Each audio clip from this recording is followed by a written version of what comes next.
Bonjour à tous, nous sommes ravis de vous accueillir dans le cadre de ce webinaire qui a pour thématique DPO, DSI, même data, même combat, et au cours duquel nous allons avoir les retours d'expérience de nos intervenants ici présents qui vont vous expliquer sur plusieurs aspects de quelle manière ils ont géré ce projet de mise en conformité au RGPD.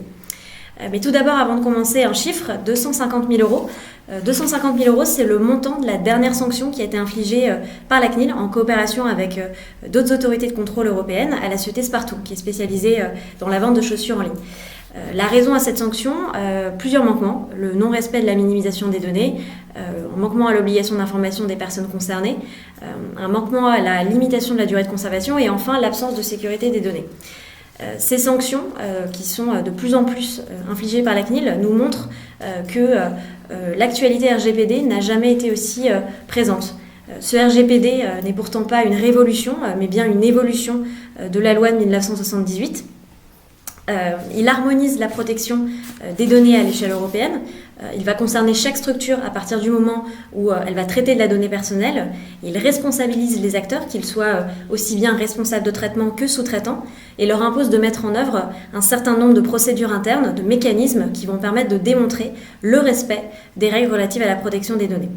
Enfin, ce règlement il est également important dans le sens où il va renforcer le contrôle par les citoyens de l'utilisation de leurs données personnelles. Donc on sait que la loi de 78 mettait déjà en place des droits qui existent encore aujourd'hui dans le règlement général sur la protection des données, et ce règlement on crée de nouveau le droit à la portabilité et le droit à la limitation. À côté de ça, petit focus sur des chiffres que vous connaissez certainement déjà, qui font écho au rapport d'activité de la CNIL de 2019, mais qu'il est important de remettre en exergue aujourd'hui. Un premier chiffre qui est un pourcentage, 68%. 68%, c'est le pourcentage de Français qui se disent plus sensibles à la question de la protection des données. Donc c'est un chiffre qui est assez révélateur, puisqu'il démontre que nous sommes de plus en plus concernés et impliqués dans l'utilisation qui est faite de nos données personnelles. Le rapport d'activité met également en exergue d'autres chiffres, comme le nombre de plaintes, 14 137 qui ont été reçues par la CNIL en 2019, ce qui représente 27% de plus par rapport à 2018. La CNIL met également en avant le nombre de notifications de violation de données personnelles qui ont été faites, 2287. Elle a également réalisé 300 contrôles, infligé 8 sanctions, dont 7 amendes d'un montant total de 51 370 000 euros. Et enfin, l'autorité de contrôle a également mis en demeure 42 sociétés de se mettre en conformité. À côté de ça, ce rapport d'activité nous montre à quel point la CNIL s'est investie aussi dans l'accompagnement des structures dans leur projet de mise en conformité. De quelle manière? De plusieurs manières différentes, en proposant de nombreux outils d'accompagnement, comme des guides méthodologiques, le guide sous-traitant, le guide sécurité des données, en proposant des référentiels, comme le référentiel RH, et tout autre contenu pédagogique, comme des fiches pratiques ou des vidéos qui permettent aux entreprises de mieux gérer ce projet. Et enfin, dans ce rapport, la CNIL met également un certain nombre d'enjeux sur l'année 2020, dont un enjeu qui nous parle tout particulièrement dans ce contexte actuel de crise sanitaire, par le biais duquel la CNIL sensibilise à la fois les professionnels, les particuliers, sur des enjeux comme le télétravail, comme l'utilisation de certaines données par les employeurs. Mais elle a également été sollicitée sur des solutions numériques qu'on connaît bien, l'application Stop Covid. Donc cette actualité, elle est finalement bouillonnante. On voit un certain nombre de sujets qui font que les questions relatives à la protection des données n'ont jamais été aussi nombreuses. On parle des problématiques liées aux réseaux sociaux, comme par exemple l'application TikTok qui pose des problèmes, notamment parce qu'elle concerne des mineurs, la crise sanitaire dont j'ai parlé précédemment, mais également des enjeux liés à l'identité numérique, à la reconnaissance faciale, ou cookies, à l'e-commerce. Ces 2 ans montrent que les entreprises sont à même aujourd'hui, en tout cas pour la plupart, de mieux qualifier les traitements de données personnelles qu'elles opèrent. Donc elles vont davantage s'interroger sur l'intérêt de la collecte des données personnelles et sur la finalité des traitements de données personnelles qu'elles vont mettre en œuvre. On note également un changement d'habitude, puisque les structures vont faire le ménage dans les pratiques. Elles vont supprimer les données qui sont inutiles. Elles vont faire le ménage dans leurs placards, dans leurs tiroirs, pour éviter d'entasser des dossiers papier. Elles vont imposer à leurs collaborateurs le respect d'un certain nombre de bonnes pratiques au quotidien au travail. On a également une application qui est plus consciencieuse des principes relatifs au traitement des données personnelles. Alors, je vous parlerai de minimisation des données, de limitation des finalités, de limitation des durées de conservation, du renforcement de la sécurité des systèmes d'information. Donc aujourd'hui, on a de plus en plus de structures qui ont amorcé ou qui ont bien avancé sur leur projet de conformité et qui en notent des impacts positifs. Une plus grande confiance de leurs collaborateurs, des prospects, des partenaires, des clients, ce qui constitue un avantage concurrentiel non négligeable pour certaines d'entre elles, et une amélioration de l'image de marque, mais également une valorisation des données, la sécurisation de leur patrimoine informationnel, une meilleure gouvernance de la donnée. Et tout cela, ces projets de conformité au RGPD ne seraient pas possibles sans l'implication d'un certain nombre d'acteurs que nous sommes, à partir du moment où nous traitons de la donnée personnelle, mais tout particulièrement deux acteurs qui sont primordiaux dans les structures. Le DPO, qu'on qualifie souvent de chef d'orchestre et qui va être là pour informer, conseiller, contrôler en interne, tandis que le DSI, lui, va veiller aux potentielles vulnérabilités des systèmes d'information et renforcer sa sécurité si nécessaire. C'est pour cette raison qu'aujourd'hui, on a estimé qu'il était important de faire intervenir nos intervenants pour qu'ils puissent vous parler, pour qu'ils puissent vous donner leur retour d'expérience sur la manière dont ils ont géré et dont ils gèrent encore aujourd'hui ce projet de mise en conformité. Avant, je vais laisser la parole à Franck Bréchet qui va vous donner quelques mots sur le data management qui finalement découle de ce règlement général sur la protection des données. Merci Célia pour effectivement cette introduction là sur le RGPD, le bilan des 2 ans, effectivement, où en est-on aujourd'hui. Donc le président Franck Bréchet, donc du cabinet Tasman. J'aimerais avant de débuter l'échange, avant que nos intervenants se présentent, faire un petit focus sur les liens entre data management et RGPD. Si on peut passer sur l'autre stade, voilà. On a intitulé effectivement ce webinaire DSI, DPO, même data, même combat. Et j'ai envie de dire même data et même data management, même combat, d'une certaine manière. Alors là, le premier point que j'aimerais vous soumettre, c'est effectivement, là on a rappelé un certain nombre de principes et de droits qui sont issus, que vous connaissez tous bien entendu sur le bout des ongles, qui sont issus du RGPD. Donc les questions de minimisation des données, d'exactitude, d'intégrité, et puis bien sûr tous les droits qui concernent l'oubli, la limitation des traitements et la portabilité. Et ce que je voulais vous faire vous montrer, c'est qu'en fait un certain nombre de ces principes et de ces droits sont vraiment en concordance forte avec le data management et certains principes du data management. Si je prends par exemple l'exactitude, donc qui veut que toutes données que vous avez à disposition sur les personnes doivent être exactes et effectivement tenues à jour, ça ressemble fichtrement, si je puis dire, à des principes de data quality. Si vous n'appliquez pas la data quality dans vos principes, vous risquez d'avoir des problèmes avec la RGPD. Même chose pour la question de la limitation et de la conservation.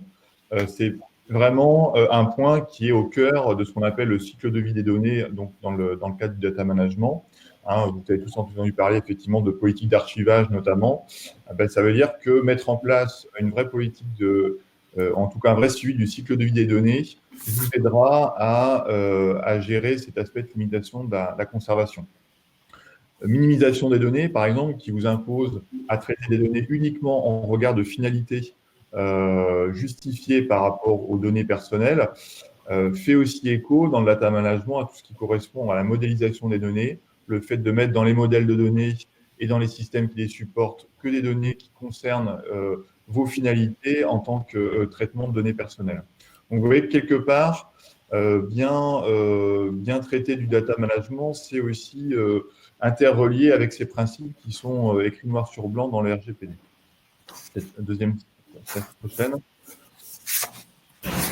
Voilà. Alors, je voulais aussi partager avec vous un cas personnel que j'ai eu à traiter, notamment sur les référentiels. Je pense que c'est un bon exemple parce que de plus en plus, vous avez ces questions-là qui se posent et que les référentiels sont des objets informatiques qui sont de plus en plus présents dans les systèmes d'information. Et on voit que l'interrogation qu'il peut y avoir dans l'introduction de ces objets vis-à-vis du RGPD. Si on prend un référentiel des salariés, par exemple, on s'aperçoit que normalement, ce référentiel doit être, de par sa position dans le système d'information, doit être agnostique vis-à-vis des usages en termes de data et doit être capable d'alimenter tout un tas de clients, quels qu'ils soient, actuellement et dans le futur, et puis de proposer des usages divers et variés d'alimentation en données sur les salariés. Donc ça, c'est le point de vue, j'ai envie de dire, un peu DSI et système d'information de départ, sauf que vis-à-vis de la RGPD, des questions vont vraiment se faire jour par rapport à ça. Notamment, oui, le périmètre des personnes concernées, hein, qui peut varier dans la durée. Effectivement, on peut commencer par certaines populations de salariés et puis introduire jusqu'à vos consultants, vos externes dans ces référentiels. Pourquoi? Pour quelle finalité? Comment est-on capable de limiter les finalités sur ce genre d'objet informatique alors qu'on ne sait pas tout à l'avance? On n'est pas certain de savoir dans le futur à quoi servira et quel client sera destinataire des données du référentiel. La question, vous venez d'en parler juste avant, mais la durée de conservation. On voit bien qu'on peut être amené à avoir des durées de conservation qui soient faibles dans le cas d'une utilisation dans les systèmes opérationnels. Mais dans le cas de référentiel, il peut y avoir des statistiques qui sont élaborées en N+1, N+2, hein, après le départ de la personne. Et puis tout simplement l'évolution des traitements dans le futur sur lequel on n'est pas certain d'avoir toutes les réponses. Donc, vous voyez qu'effectivement, je pense que d'un point de vue data management, le RGPD a fait poser vraiment des questions, notamment sur ces objets informatiques qui sont un peu génériques, des questions qu'on ne se posait pas avant et sur lesquelles il faut effectivement apporter des réponses. Alors, j'en terminerai donc avec la Saturn. J'en terminerai pour dire que finalement, le RGPD a été mis en place par l'Union européenne comme cadre de confiance, avec pour but de donner confiance entre des citoyens et des consommateurs et des entreprises qui traitent leurs data personnelles, entreprises et administrations, bien sûr, et que pour faire en sorte que le digital augmente et soit de plus en plus utile pour l'économie et pour les citoyens, ce RGPD est vraiment là pour donner une base de confiance. Et on voit que finalement, il est très interrelié avec le data management, ne serait-ce que sur les usages. On ne peut plus faire ce qu'on veut et donc ça demande une révision des process, voire des business models dans certains cas. D'un point de vue organisation, puisqu'on va en parler largement après, il y a eu l'introduction du DPO dans les organisations. Ça demande aussi un recul sur les chaînes de données, hein, le fait d'imposer, de reposer ces échanges de données, soit en interne, soit avec des partenaires externes. Et puis aussi en tant que méthode. Hein, puisque quelque part, comme je le montrais avant, l'RGPD est basé sur un nombre important de concepts liés au data management. Donc, quelque part, j'aimerais conclure là, sur cette notion de confiance en disant que la RGPD a été mise en place pour instaurer un certain niveau de confiance envers les entreprises, pour les citoyens et les clients, que des pratiques de data management sont un outil pour assurer cette confiance et qu'il ne faut pas le mettre de côté, ça va vraiment de pair. Hein, et que plus largement, j'ai envie de dire aussi que le data management peut vous servir à travers le RGPD à instaurer d'autres zones de confiance dans l'entreprise au-delà des données personnelles. Hein, donc, on voit que la réflexion qu'on a autour du data management et des données personnelles et de la RGPD peuvent largement s'inscrire dans d'autres sphères de données que simplement les données personnelles. Voilà, ça c'était pour l'introduction. Donc, je vous propose chacun des intervenants de vous présenter dans l'ordre du coup qui est affiché sur la slide, une introduction simple avant d'en venir à vos parcours respectifs. Voilà. Merci Monsieur Bréchet. Donc moi c'est Guillaume Brutus, donc délégué à la protection des données académiques pour le rectorat de l'Académie d'Amiens. Bonjour, moi je suis Stéphanie Gochman, DPO de la ville de Neuilly-sur-Seine. Bonjour, je suis Michel Magne et je suis le DSI de la ville de Neuilly-sur-Seine.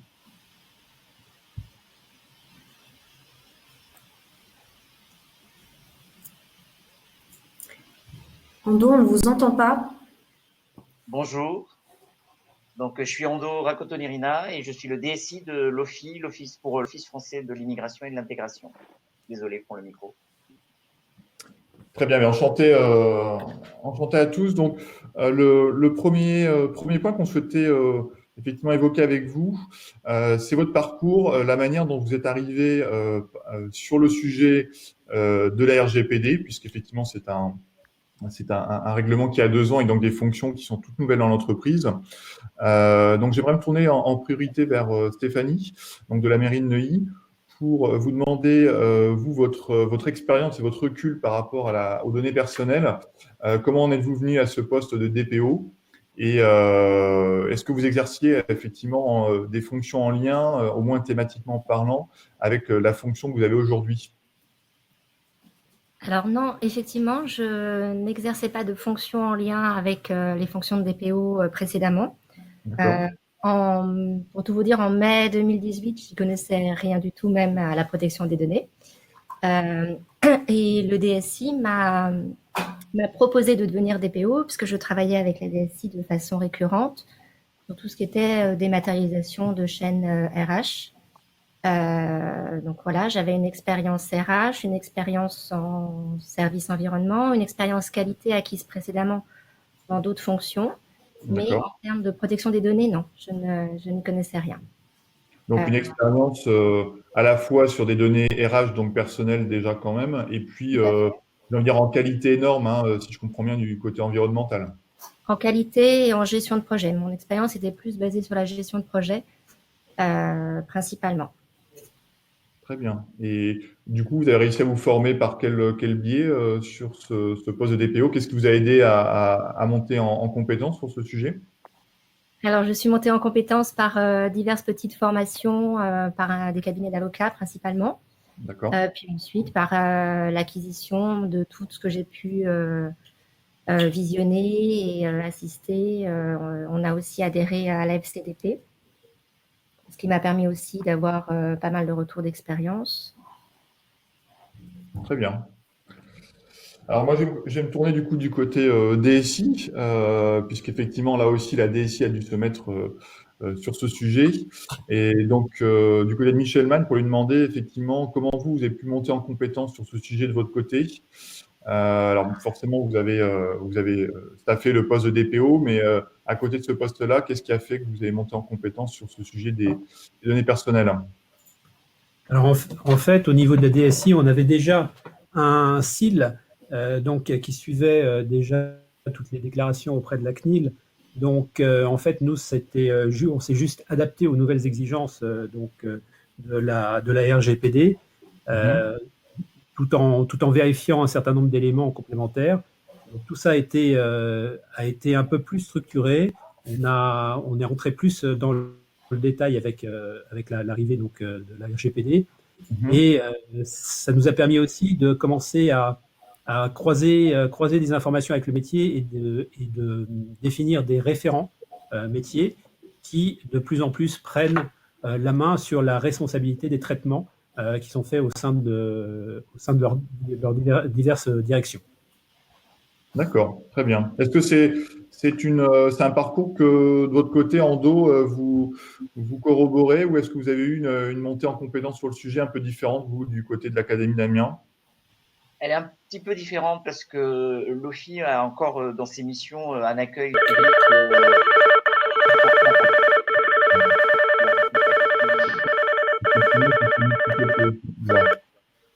Merci. Oui, l'Académie d'Amiens, c'est effectivement l'OFI, hein, excusez-moi. Voilà, donc l'OFI accueille du public sur l'ensemble du territoire français, donc avec une petite quarantaine de directions territoriales.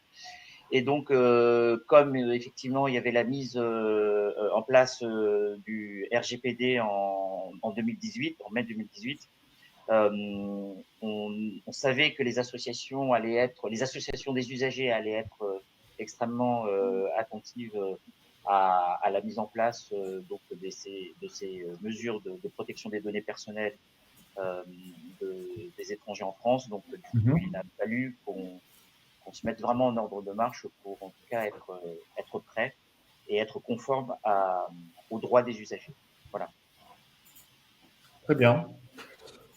Guillaume, de votre côté, donc pour le coup de l'Académie d'Amiens, en tant que DPO interne, comment avez-vous été préparé à vos fonctions? Par quels moyens? D'ailleurs, est-ce que vous disposez aussi de relais dans votre équipe DPO, si c'est le cas? Alors, nous, de par la nature spécifique de l'organisation, c'est-à-dire que dans l'administration scolaire, on a quand même plusieurs responsables de traitement. Oui. Et donc, l'organisation qui a été définie dans chaque académie, c'est un délégué académique qui est en fait désigné, qui est un DPO mutualisé. Donc, en fait, je suis à la fois correspondant, je dirais, pour le recteur qui est responsable des traitements au niveau des services académiques, mais également des chefs d'établissement qui sont autonomes pour ce qu'on appelle les EPLE, donc les établissements publics locaux d'enseignement, qu'on appelle communément collège et lycée, ainsi que pour, au niveau ce qu'on appelle le premier degré pour les écoles préélémentaires, élémentaires, c'est les directeurs académiques des services de l'éducation nationale. Et donc, en fait, nous, on a été préparés parce qu'on forme un réseau national des délégués à la protection des données de l'éducation nationale, et on s'est organisé comme ça, où on mutualise énormément toutes les problématiques qui sont assez communes qu'on rencontre dans cette administration. Et donc, à ce niveau-là, on a aussi pas mal de réunions avec nos homologues des collectivités territoriales, mais peut-être qu'on en reviendra après par rapport à d'autres questions. Oui. Donc, je ne rentre pas dans le vif du sujet. Mais voilà, donc oui, on a des référents, on a donné la possibilité aux chefs d'établissement, s'ils le souhaitent, d'établir une liste de référents s'ils le souhaitaient. On a ce qu'on appelle des enseignants référents au numérique éducatif. On a beaucoup de questions liées à ces questions d'usage numérique, notamment par les enseignants dans le cadre pédagogique, et puis avec d'actualité avec le confinement et le développement du télétravail. Très bien. Très bien. D'un point de vue enjeu RGPD, alors je vais m'adresser à Ando dans un premier temps. Quels sont actuellement les enjeux principaux de votre direction des systèmes d'information et du coup ceux qui sont liés directement à la protection des données, où j'entends le privacy by design, la sécurité, la gestion des durées de conservation, la gestion de l'information. Alors, le premier enjeu, c'est déjà de pouvoir répondre à tous les usagers, et surtout, donc, comme je le disais tout à l'heure, les associations, mais également les représentants des associations qui vraiment ont ce souci de la protection, en tout cas des données. En effet, l'OFI, en tout cas à travers les systèmes d'information que nous mettons en œuvre, on recueille pas mal d'informations pour pouvoir instruire les dossiers de nos usagers. Et dans ce recueil, en tout cas, et dans le cadre de cette collecte de données, on constitue un patrimoine qui n'est pas négligeable, et c'est normal que les associations veillent à ce qu'on les utilise conformément aux différentes finalités qui sont inscrites dans les décrets, les lois, mais également dans l'ensemble des lois réglementaires de notre activité. Donc, l'enjeu, c'est d'abord de pouvoir répondre et surtout de prouver la conformité, en tout cas du traitement de l'ensemble de ces données par rapport à la loi.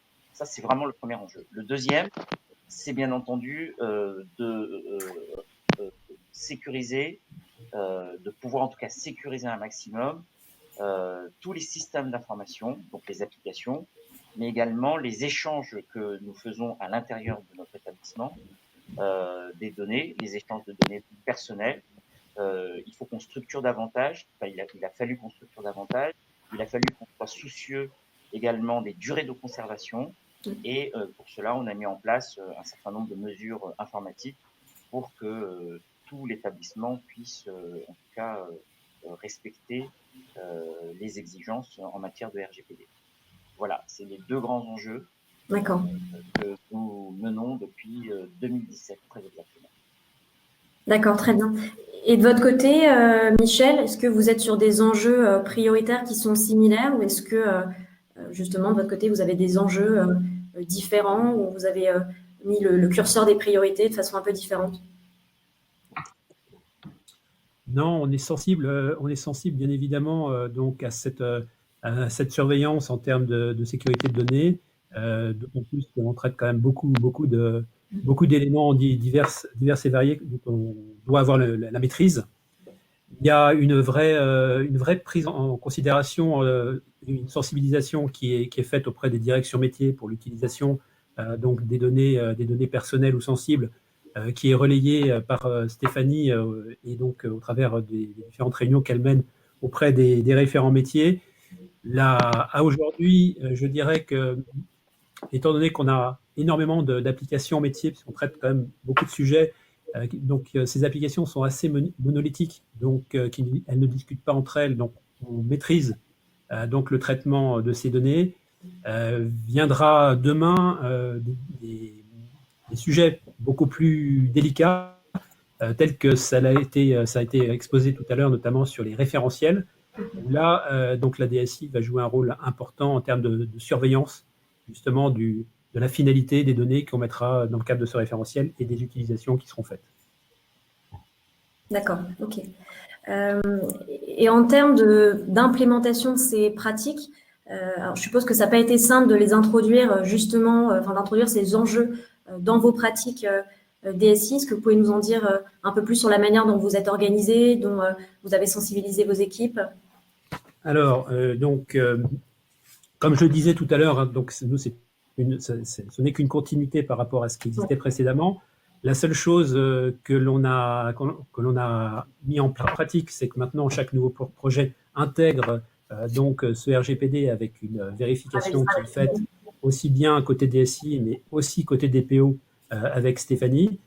On a mis à niveau toutes les applications qui étaient déjà en production avec un avenant auprès de chaque titulaire pour qu'il s'engage vis-à-vis de ces données. Ouais. Et en plus, on a rajouté donc une méthode d'évaluation par rapport aux mesures que ces prestataires mettent en place pour vérifier les bonnes mises en conformité. On s'aperçoit que globalement, c'est bien reçu et c'est bien suivi. D'accord. Et vous, en d'autres Alors de notre côté, on a mis en place tout un programme donc de travail autour de trois actions. La première, c'est effectivement donc une animation d'un réseau de correspondants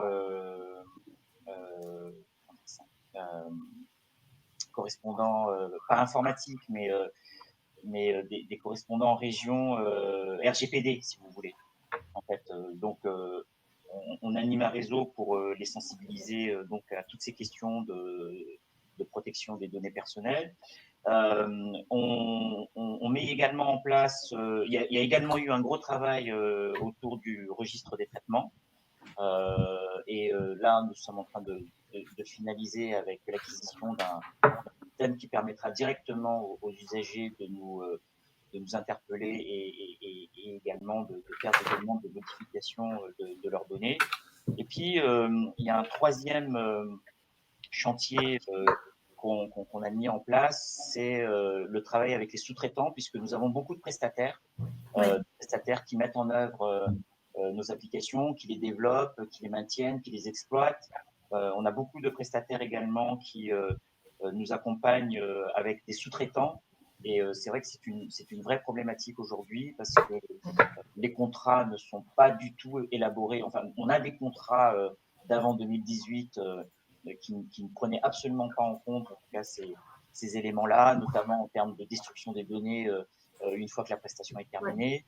Et c'est vrai qu'aujourd'hui, on est très exposé encore par rapport à ces questions. De gestion de la sous-traitance, Voilà, de gestion de la sous-traitance, et ça fait partie des angles d'attaque d'un certain nombre, en tout cas, de représentants des usagers. Donc, il faut vraiment qu'on mène ce chantier jusqu'au bout. Voilà. Donc, c'était les trois mesures. Hein. C'était vraiment animation en interne à travers un réseau, les sous-traitants, et puis consolider ce qu'on fait avec les usagers, notamment dans l'acquisition de leur consentement. Voilà. Est-ce qu'au sein de vos structures respectives, il y a potentiellement un RSSI? Et si c'est le cas, comment justement se passe cette collaboration entre le RSSI, donc le responsable de la sécurité des systèmes d'information, et la DSI? Donc là, je m'adresse un peu à tout le monde en fonction de la réponse, si vous avez effectivement ce RSSI en interne ou pas. Alors, ça va aller très vite pour l'OFI puisque le DSI est RSSI. D'accord. Donc, c'est peut-être une spécificité du ministère de l'Intérieur et pour ces administrations qui sont sous tutelle. Mais la chaîne fonctionnelle de la sécurité des systèmes d'information, donc, est composée effectivement d'un AQSSI, donc l'autorité qualifiée de la sécurité des systèmes d'information, qui est le directeur général, d'un RSSI, donc c'est moi, et ensuite d'un DPO, et ensuite d'un réseau de correspondants RGPD dans les régions. D'accord. Du côté de la ville de Neuilly, Oui. est-ce que vous avez un RSSI en interne du coup, je m'adresse aussi Non, à Michel. on est effectivement dans le même cadre. D'accord. Kando, parce que en fait le RSSI c'est moi, et donc par rapport à ça, forcément on est amené à dialoguer avec le DPO de chez nous. D'accord, ok. Et de votre côté, Guillaume, alors du coup. Oui, effectivement, hein, on a aussi un RSSI au niveau académique, dans toutes les académies. D'ailleurs, parfois, certains cumulent cette fonction de DPO RSSI, et on travaille effectivement, comme on le disait, sur les projets de développement informatique, notamment, ou dans le cadre de violation de données en collaboration, etc. Donc voilà. D'accord, très bien. Alors, j'en profite, Guillaume, je rebondis vers vous. En termes d'enjeux, comment ça se passe, vous qui pilotez un certain nombre d'actions? Justement, est-ce que vous pouvez nous en dire un peu plus sur les enjeux de sécurité, de gestion des contrats, comme on en parlait tout à l'heure avec Ando, des durées de conservation, potentiellement si vous avez ou non déjà réalisé des études d'impact sur la vie privée pour les traitements qui le nécessitaient, les traitements sensibles, gestion de l'information, voilà, toutes ces problématiques-là. Quels sont les enjeux pour vous aujourd'hui qui sont les plus essentiels? Les enjeux au sein d'une administration scolaire, comme vous l'aurez compris, sont assez importants, et c'est un euphémisme. Pour faire un lien avec les traitements sensibles, quand vous reprenez les 9 critères pour réaliser une analyse d'impact, vous avez forcément, nous, on est forcément dans le cadre de personnes vulnérables, puisqu'on a des personnes mineures en volume important, avec des traitements à grande échelle. Donc forcément, on est souvent sur ces questions-là. Actuellement, les grands enjeux, on a la question de la biométrie, parfois qui est implantée dans le cadre de la gestion restauration scolaire. C'est un des sujets, de la vidéoprotection, de la vidéosurveillance en coopération avec les collectivités territoriales, qui sont des enjeux importants. D'autres enjeux également sur les durées de conservation, avec la gestion. On a aussi un référent archive, donc je suis en collaboration, pas qu'avec le RSSI, d'autres services, et notamment là, grâce au nouveau guide de la CNIL sur les durées de conservation, mais on a également en interne notre circulaire sur les durées spécifiques d'utilité administrative, et puis voilà.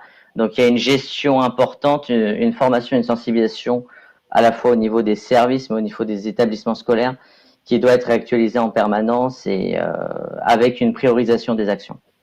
Est-ce que c'est un sujet que les parents d'élèves peuvent évoquer de temps en temps?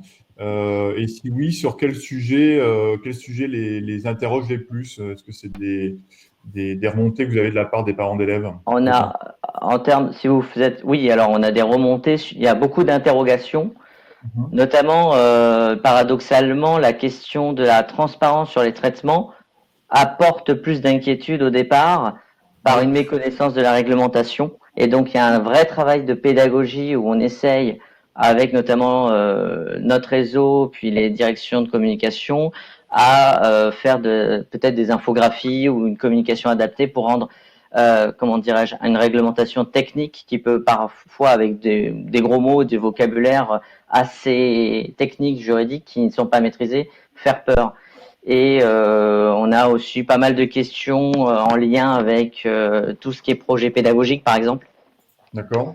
Par rapport à la gestion du droit à l'image, notamment dans les classes ou dans des projets extérieurs, des projets liés aux examens, aux bases de données qu'on a notamment liées à Parcoursup, qui est plus lié en lien avec l'université quand même, mais on a au rectorat aussi un service de l'information et de l'orientation. Beaucoup de questions sont liées par rapport à des inquiétudes qui ne sont pas forcément liées aux données à caractère personnel, mais qui ont, par voie de conséquence, reviennent vraiment sur le bureau du DPO.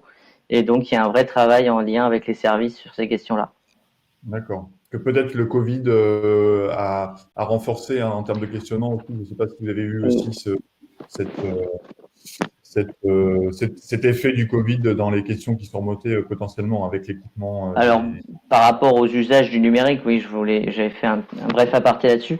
Effectivement, notamment sur la question des environnements numériques de travail ou des applications utilisées qui sont très utilisées par les enseignants pour assurer cette continuité pédagogique. D'accord, très bien.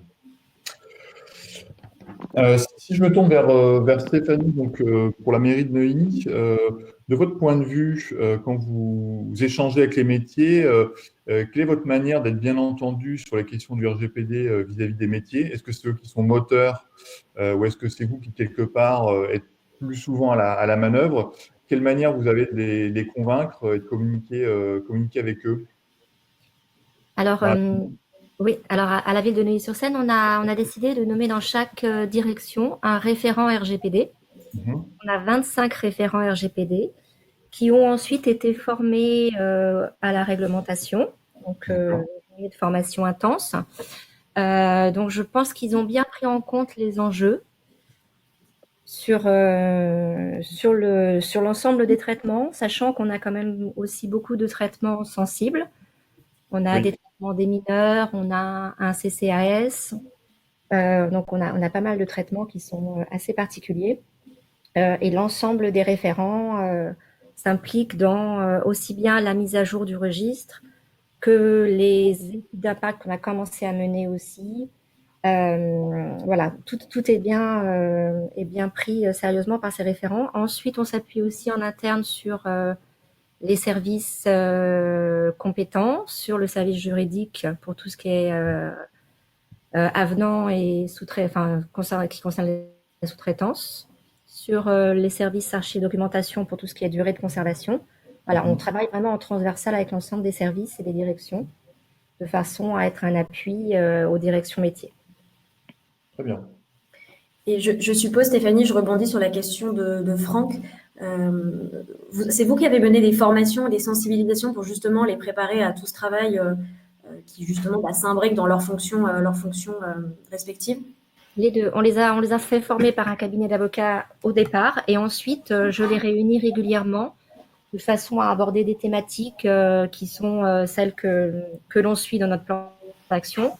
Au départ, c'était la thématique sous-traitance.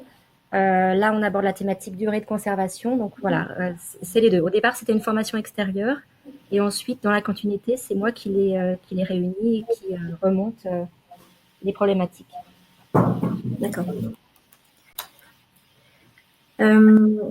Ando, sur l'interaction que vous avez de votre côté avec le DPO, comment vous vous organisez? Est-ce que vous travaillez sur quel sujet vous travaillez de façon collaborative?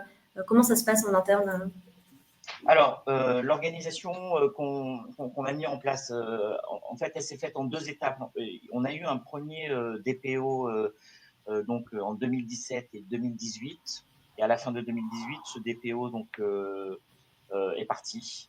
Et donc, on a un nouveau DPO, une nouvelle, plus exactement, Aliane Brock, qui donc a été nommée DPO au 1er décembre donc 2018, et elle a le même profil que Stéphanie, puisque c'est vraiment c'était un ingénieur informatique en fait au début qui avait une grosse sensibilité sur la sécurité, mais qui n'était pas du tout sensible, en fait, il n'avait pas une culture, j'ai envie de dire, de la sécurité des données.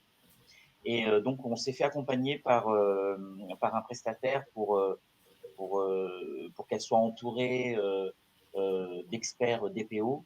Et donc, grâce à cet accompagnement, elle a pu, en 3 mois, vraiment maîtriser le sujet. Et donc, le travail qu'il y a entre elle et moi, c'est un travail qui est vraiment, comment dire ça, enfin, c'est un travail qui se fait au fil de l'eau, et qu'on répartit vraiment en 2 grandes catégories. Il y a une première catégorie où elle est associée à l'ensemble des questions donc de conception, dès lors qu'on est sur la conception d'un système, la refonte d'une application, le développement d'une application, la mise en place d'une plateforme téléphonique, par exemple. Donc, elle est impliquée en amont de la réalisation, en tout cas de l'ensemble des projets. Et ensuite, elle a toute la partie suivi. elle s'assure que tous les éléments qui donc sont mis en œuvre d'un point de vue informatique sont bien conformes à ce que l'on a déclaré, établi ou en tout cas évoqué en amont.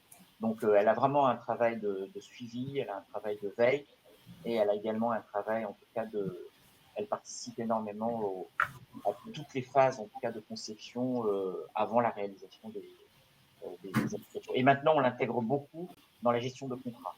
Voilà. Voilà Est-ce qu'il y a des phases dans les phases de conception et de réalisation, est-ce qu'il y a des points particuliers sur lesquels elle est, je pense notamment dans tout ce qui est modélisation des données, ce qui peut exactement. être des exigences et des finalités. Est-ce qu'il y a des phases dans lesquelles elle est vraiment plus impliquée? Elle est impliquée, elle est vraiment impliquée effectivement donc pendant la phase de conception sur la qualification, comment dire ça, de la légitimité de D'accord. l'exploitation de la donnée. Voilà, elle a ce regard-là. Elle essaie de comprendre. Je vais te donner un exemple très concret. Par exemple, si dans la conception d'un système, il y a un contrat d'interface, on s'assure qu'effectivement les données sont bien des données que nous pouvons exploiter et que cette finalité a bien été anticipée, en tout cas dans l'ensemble des ressources réglementaires que l'on a au moment de la conception. Parce que dans les conventions, c'est bien écrit qu'on peut les utiliser. Est-ce que dans le décret de la loi, c'est bien écrit qu'on peut les utiliser? Donc voilà, il y a toute une analyse et il y a toute une expertise autour de l'exploitation des données au regard des finalités, en tout cas, qui sont inscrites dans les documents. Mais il y a aussi comment dire ça? Il y a également une démarche de conseil. Elle est beaucoup là aussi avec l'ensemble des équipes qui aident à faire tout ça.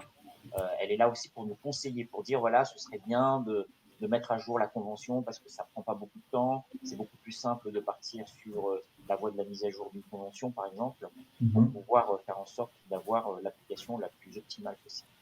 D'accord. Plus globalement, lorsque finalement une organisation veut mettre en place cette fonction de DPO, quel est selon vous le profil le plus adéquat? C'est vrai qu'il faut quand même pouvoir mutualiser un certain nombre de compétences entre les compétences juridiques, les compétences techniques, avoir une petite connaissance à minima de la sécurité, de la qualité des systèmes d'information. Donc, quel est le parcours optimal du DPO? Profil plutôt optimal. Alors, il me semble que je vais prendre la parole. Hein. Donc, concernant la personne qui doit prendre ce poste, certes, il est quand même bien d'avoir un vernis juridique parce que c'est quand même quelque chose d'important. Mais je pense que ça passe aussi par une bonne connaissance transverse de tous les métiers de l'organisation pour bien appréhender en fait les difficultés qu'on peut rencontrer et les finalités qui seront ensuite exploitées. Je dirais que la connaissance technique, je suis d'accord avec vous, effectivement, il n'y a pas besoin d'avoir une grande connaissance technique, mais je pense qu'il est important de connaître les contraintes liées au métier de l'informatique. C'est pour ça que le travail effectué avec la DSI est quand même très important, puisqu'il faut accompagner donc le DPO dans cette démarche pour qu'il puisse bien être sensibilisé à cette partie-là. Oui, dans la mesure où on a la chance de pouvoir collaborer efficacement aussi avec la DSI. Je me tourne vers vous, Guillaume. Est-ce que justement, ces compétences techniques, vous les avez acquises au fil de l'eau? Est-ce que vous êtes justement en support avec la DSI / RSSI sur ces sujets-là? Ah oui, tout à fait. Donc, moi, j'ai un parcours plutôt juridique. Ouais. Donc, moi, je pense quand même qu'au niveau d'un DPO, il est au cœur des analyses des traitements, et même dans ce qu'on appelle les analyses d'impact, etc. Il y a besoin d'une connaissance juridique quand même assez pointue. Malgré tout, je rejoins Michel Magne, c'est que en fait, je dirais qu'il a besoin d'avoir une connaissance informatique, peut-être pas une expertise ou une compétence informatique, une compétence, une analyse, et puis un support, surtout une relation forte avec son RSSI, puisque je pense que le tandem DPO et RSSI est obligatoire pour arriver à une conformité optimale. Tout à fait, pour des compétences complémentaires. Ouais. Est-ce que au sein de vos structures respectives, alors je vais m'adresser tout d'abord à Ando, est-ce que vous disposez au sein de l'OFI une comitologie qui est dédiée à la compliance, à la conformité, pour vous aider justement à mieux organiser le projet de mise en conformité, à le suivre et à permettre aussi de le maintenir justement de façon pérenne et dans la durée? Alors, qu'est-ce que vous entendez? C'est-à-dire une comitologie très précise? Est-ce que vous organisez des comités réguliers avec… Le seul comité qu'on organise aujourd'hui, c'est un COSTRAT SSI qui est présidé par le directeur général. Et au cours duquel vous abordez les sujets voilà, D'accord. C'est vraiment la réunion phare en fait de tout ce domaine-là. Après, comme vous l'avez entendu là tout au long de nos échanges, Guillaume parlait de tandem. On travaille vraiment au fil de l'eau, main dans la main. Donc il n'y a pas vraiment de copil avec le DPO et le DSI RSSI. Enfin, c'est vraiment. Je vais essayer d'illustrer, c'est-à-dire que le DPO c'est comme si le DPO était dans mon bureau et on échange tous les sujets parce que, mine de rien, c'est très transverse, en fait, tout ce que fait le DPO, puisqu'il y a des données partout. Oui, tout à fait. Les systèmes d'information, même sur l'infrastructure, en fait, on protège les données quand on est sur de la haute disponibilité. Quand il s'agit du réseau, c'est pour protéger les données. Enfin, c'est au final le cœur de notre métier. Donc, c'est vraiment un tandem, je trouve que c'est une bonne illustration. Donc, il n'y a pas forcément de gouvernance en fait particulière entre le DPO et le DSI, c'est du temps réel, au fil de l'eau, on communique tout le temps. Il y a plus un point, j'ai envie de dire, presque structurant avec le responsable de la sécurité opérationnelle. Voilà, c'est plus avec lui en lui disant voilà ta fiche de route, ta feuille de route, voilà ce qu'il faudra faire cette semaine, etc. Mais avec le DPO, c'est vraiment c'est du temps réel. Enfin, c'est au fil de l'eau. Alors, c'est vrai que la comitologie, je l'entendais aussi peut-être d'une façon un peu plus large en y intégrant les référents métiers, en leur permettant d'être actualisés sur les sujets sur lesquels justement vous travaillez entre DPO et DSI et permettre de faire avancer le projet de cette manière-là en faisant des points réguliers voilà, pour les sensibiliser à des sujets sur lesquels vous avez travaillé de votre côté. Alors après, nous, à la ville de Neuilly, si je peux continuer, donc on communique aussi bien avec le comité de direction, avec les instances représentatives, puisqu'on fait un bilan annuel au comité technique. On communique avec les référents RGPD, bien sûr, puisqu'on fait ces réunions trimestrielles, et des réunions individuelles aussi, référents DPO. Et là où on ne communique pas encore, c'est vers l'ensemble des agents. Et là, c'est un axe d'amélioration qu'on peut apporter, c'est-à-dire une communication vers l'ensemble des employés. Puisque pas tous, mais une énorme partie des employés ont accès à des données personnelles. Ouais. Côté, moi, je complète aussi ce que dit Stéphanie. En fait, la comitologie, effectivement, elle est organisée côté métier, côté technique. Si on est très proche, il n'y a pas d'instance réglée. S'il y a besoin, donc l'échange se fait immédiatement. Je rajoute peut-être juste une chose, c'est que nous avons équipé aussi donc les référents métiers et Stéphanie et la DSI d'ailleurs d'un outil qui permet donc de fluidifier les échanges et de comprendre un peu les différentes finalités, les différents traitements qui sont effectués. Ça permet d'avoir vraiment une façon de suivre les choses de manière assez réglée, très précise. D'accord. Est-ce qu'il y a des sujets sur lesquels on retrouve, on comprend qu'il y a une bonne fluidité, en tout cas dans vos organisations entre DPO et DSI. Est-ce qu'il y a des sujets sur lesquels néanmoins, j'ai envie de dire par nature, selon vous, il y a des différences qui peuvent s'exprimer entre le DSI et le DPO? Est-ce qu'il y a certains sujets, ça peut être sur l'infra, ça peut être sur la mise à disposition des données, est-ce que selon vous, il y a vraiment des quelques sujets sur lesquels cette différence DSI, DPO s'affirme un petit peu plus. Je ne dis pas qu'elle n'est pas maltraitée aujourd'hui, hein, mais sur lequel vous observez ces petites différences.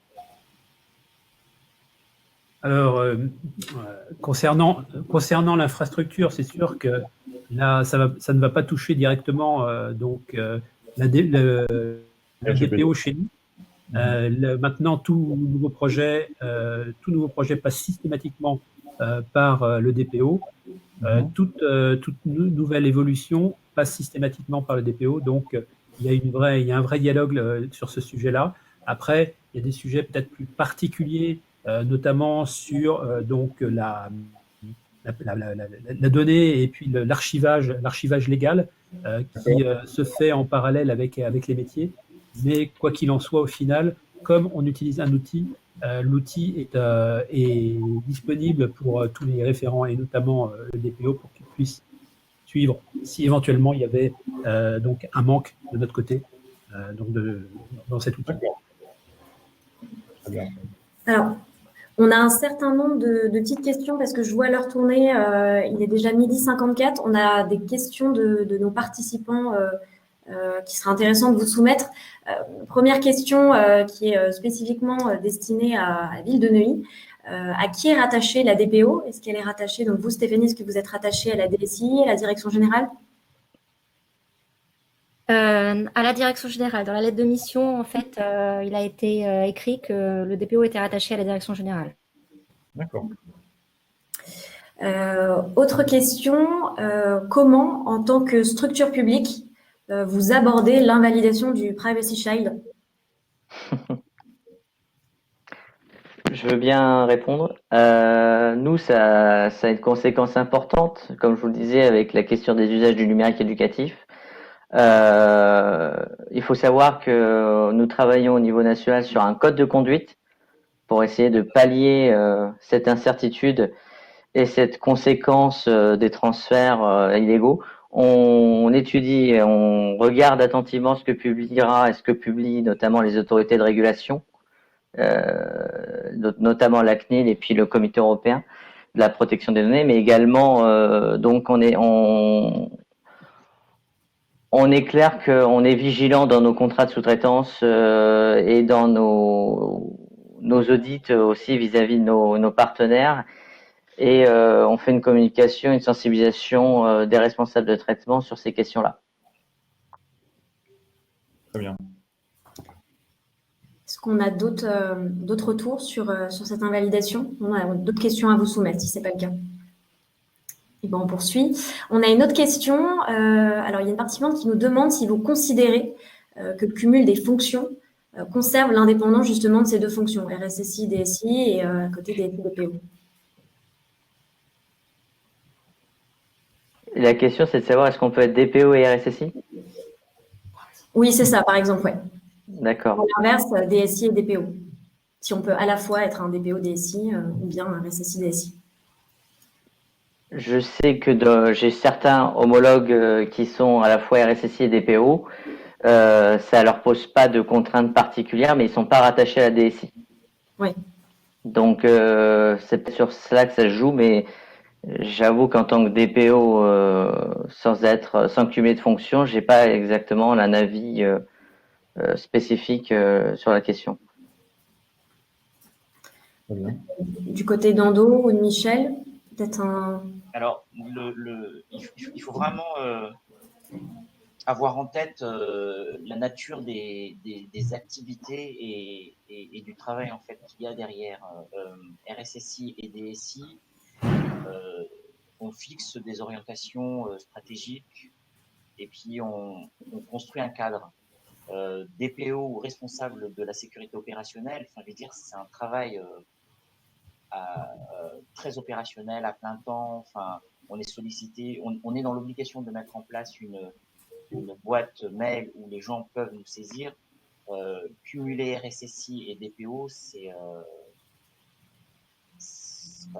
beaucoup de travail.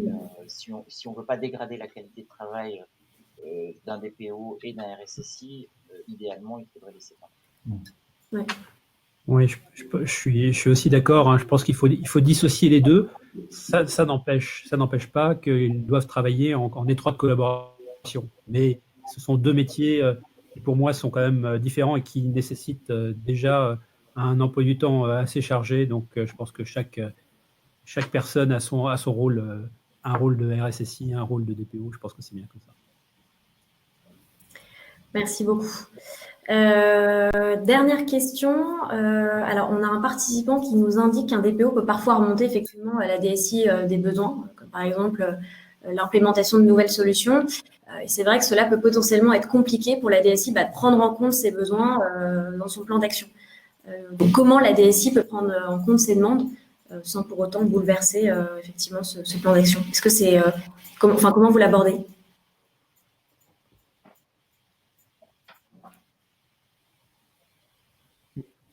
Alors peut-être que la question n'est pas très claire. Je vais répondre. En fait, nous, on travaille bien sûr par rapport à un portefeuille, hein, sur un portefeuille qui est fait chaque année avec Ouais. une liste de projets. S'il y a des nouvelles demandes qui sont effectuées, elles sont bien sûr priorisées. C'est la direction générale qui va trancher s'il y a un besoin qui passe en priorité, parce qu'on ne peut pas, bien sûr, Bouleverser, non. travaille avec une capacité fixe. Donc on traite les sujets, mais bien sûr que ces éléments, s'ils sont remontés, ils seront traités au même titre qu'un autre besoin, avec son importance. Si c'est nécessaire, on la passera en priorité, mais ça, c'est pas à nous de décider. Très bien. Merci beaucoup. On a une dernière question à vous poser pour terminer ce webinaire. Est-ce que finalement le RGPD peut parler de contraintes ou opportunités? Et si on est plus sur une contrainte, comment justement en faire une opportunité? Là, je m'adresse à tout le monde sur cette question qui est assez globale et qui va conclure notre événement. C'est souvent perçu comme une contrainte par nos collaborateurs qui ne sont pas forcément dans une culture RGPD au départ. Mais il faut leur faire, à mon sens, et pour un DPO, c'est clair que c'est une opportunité majeure. C'est une opportunité majeure pour tous les organismes, qu'ils soient publics ou privés, car pour plus d'efficacité à la fois dans la gestion vous en parlez à un titre liminaire, hein, du cycle de vie de la donnée, de la gestion d'exercice de droit des personnes concernées, la gestion des risques, la gestion des violations de données, la gestion de l'information, de la communication. Donc, et on le voit aussi dans le cadre aussi de la gestion de la sous-traitance, etc. Donc, ça permet également, en renforçant ce RGPD, vous allez me dire, mais on avait déjà un cadre de la protection des données. Ça renforce quand même le cadre de responsabilité des acteurs, comme vous l'aviez très bien décrit, avec les différents principes. Mais on est quand même dans quelque chose qui permet aussi d'être plus transparent et donc de renforcer ce que vous disiez également, la confiance, hein, avec notamment le data management, pour permettre aux citoyens européens de renforcer leurs droits et la maîtrise sur leurs données. Merci Guillaume. Est-ce qu'on a un dernier retour? Est-ce que vous êtes plutôt en phase avec justement la réponse de Guillaume qui me paraît une très bonne réponse? Non, mais si, moi, je compléterai ce que disait Guillaume tout à l'heure. Le RGPD, en fait, commence vraiment à porter, en tout cas, à porter ses fruits. Et puis, ça a été vraiment un bon dispositif pour sensibiliser la direction générale à la sécurité dans son ensemble. Jusqu'ici, ces 20 dernières années, la sécurité a toujours été ressentie comme étant un caprice d'enfants gâtés informaticiens, parce que voilà, il fallait sécuriser ça, il fallait sécuriser ci. Aujourd'hui, la protection des données est quelque chose qui parle vraiment au plus grand nombre et au public. Et toutes les difficultés que l'on a, en tout cas, à l'exploitation des données personnelles, remontent directement auprès de la direction générale qui, elle, est aujourd'hui capable de fixer des grandes orientations pour ne plus subir à répondre à divers organismes qui demandent des comptes sur la protection des données des usagers. Donc ça, c'est vraiment très bien. Et puis le dernier point, ça simplifie quand même beaucoup de choses par rapport à ce qu'on faisait il y a 20 ans, où on avait des déclarations à la CNIL à n'en plus finir sur tout et n'importe quoi. C'est vrai qu'aujourd'hui, avec la mise en place et d'une gouvernance RGPD et également tout un portefeuille d'actions très précise sur ce qu'il faut faire, on n'est plus obligé aujourd'hui de mener ces déclarations à la CNIL. Donc ça, c'est vraiment un gain qui n'est pas négligé. Tout à fait. Moi, si je peux compléter, effectivement, au départ, c'était très théorique. On a rédigé le registre, on a travaillé sur les contrats avec le sous-traitant, sur les durées de conservation. Et puis après, on a eu les premières demandes de droit. Et là, c'est devenu assez concret, puisque c'était vraiment des administrés qui nous faisaient des demandes d'accès, voire de suppression de données. Donc, c'est devenu quelque chose d'assez concret pour les référents et pour nous aussi, pour toute l'équipe. Voilà, ça devenait madame ou monsieur un tel qui intervenait et qui voulait avoir l'ensemble des informations que nous détenions sur elle. Tout à fait, oui. Ouais, effectivement, oui. On est passé de la théorie au concret, c'est ce qui nous a vraiment permis de prendre conscience des enjeux en fait, qui se sont matérialisés par notamment, comme vous le disiez, l'exercice des droits, violation de données personnelles, enfin ce qui rendait vivant en fait ce RGPD qui est quand même un sacré texte. Ouais, tout à fait. Eh bien, écoutez, je vous remercie beaucoup. Franck, je ne sais pas si tu voulais compléter avant qu'on clôture le webinaire. Non, mais bon, de toute façon, vous le savez tous, le RGPD fait aussi tache d'huile dans le monde, puisqu'il y a d'autres législations de pays tiers qui s'en inspirent. Et je crois que c'est un bon exemple parce que souvent on a été dire que on était un peu soumis en Europe sur les réglementations financières des Américains, etc. Bah, on a réussi quand même à inverser un peu la tendance sur un sujet qui me semble majeur pour les décennies à venir. Voilà. Bon, on vous remercie en tout cas encore une fois vivement pour vos interventions respectives qui étaient très très intéressantes. Et on vous souhaite à tous une très bonne journée, un très bon après-midi maintenant. Merci. Au revoir. Très bien. Au revoir. Au revoir.